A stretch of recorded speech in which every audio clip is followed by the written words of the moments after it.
Ayan, good morning mga katrops. Ayan, araw ng palaspas ngayong araw. Ayan, tayo lusong sa bukid at kuha tayo ng talbos ng ampalaya. Kasama natin si Mrs. Katrops. Yung ginawa natin kahapon, doon tayo kukuha ng talbos ng ampalaya mga katrops. At natin picturean ko lang yung yung makina.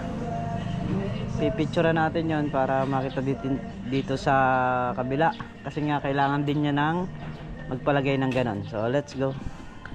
So yun na, nakahingi na kami ng talbos ng ampalaya, may kasama pang bunga. Ngayon dito raw kuha kami ng kamatis.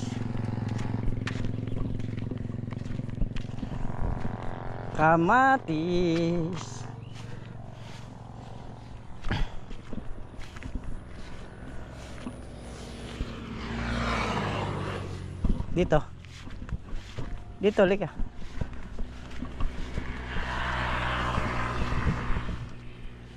Kasama natin si Mrs. Katrops. Siya yung namimitas para ma-experience niya yung pamimitas ng kamatis. Ayan.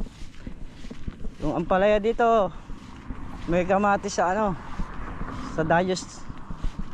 Ito. Ayan. Ayan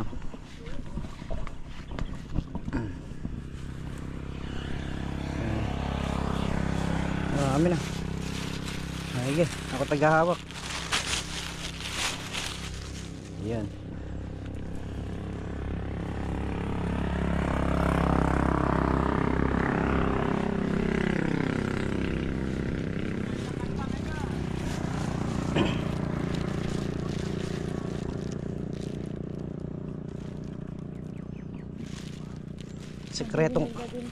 Sekretong kamatis. Ang dami dyan sa agad, no? Sa Sabog sa baba. Sa kabila, Oo. Oo nga. Halika, dito. Ikutan natin kasi. Ay, may sira. Kung kukunin nyo, may sira. Eto, dito. Ay, lupet ng bunga nito. Ang lalaki. Gaganda. Gaganda, oh. Buti hindi ako kawati. Ang ganda. Mahihinog na to, eh. Ayan, yung basta may pula na yan, may hinog na yan. Hinog na yan. Pagka ako bubiling kamatis, yung may ganyan lang binibili ko. Madaling pitasin nun, eh. Madali lang napitasin yun. Kasi, madali kasi itong yumuko, eh. Ayan, ito.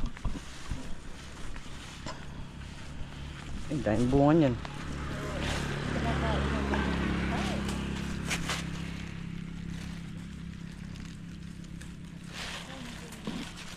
Basta hinila mo kasi yan, mapipigtas na.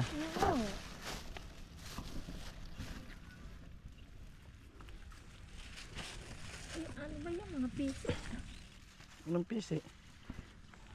Tanse. Ilang huli ka ng kamatis, tapos bigyan sa butabe. Aray ko. Sa bahay lang. Ayun, daming bunga. Pero sapat na tayo rito. Dito na. Okay na yan. Babalikan na lang natin yung kabyak niyan para hindi masayang ang kamatis. Kasi pagka sumubra ng hinog, May ano na yun, may sira. malalaglag. Sayang lang. So hindi lang naman tayo tao. Eka nga, meron ding mga ibang tao na nangihingi rito. Ngayon pala ya. Sira na din yung ating GoPro sa harapan. Ay siya likod. So yan mga katrops, nasyan si Mrs. Katrops mamitas. Ayun, binagod pati yung kabila. Ito yung ginawa natin ng makina mga katrops. Mga kasanggari natin dito.